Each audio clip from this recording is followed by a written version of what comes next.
So Bilal has proven the argument that the Jesus of the Bible is the same as the Jesus of the Quran, or do you think there is a clear distinction and Bilal's perhaps making the point a bit more focused than his opponent?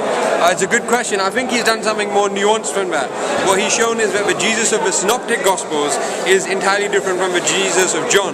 And John is the most Christological, you could say, of the Gospels, and it's completely left field of the Synoptics. Now, that's not necessarily, an argument for completely dismissing it, but there is this kind of idea that the earliest Gospels are very much at odds with John and more or less coherent with each other. So I think he showed something a bit more, academic than just saying, oh, it's the same Jesus of, Yeah. And how do you think it's gone down in terms of the audience where you've got Muslims and Christians? Do you think that it's changed people's minds in any way, or do you think that people are going to leave more or less with the same entrenched positions?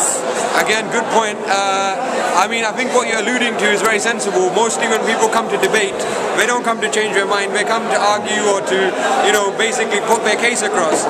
And really, it's very rare in a debate, whether it's with an atheist or Muslim versus Muslim or Christian versus Christian, for them to change their positions. It's really about the people who sit on the fence in the audience, or the people who want to be better informed in the audience and want to see how both sides of a debate interact with each other.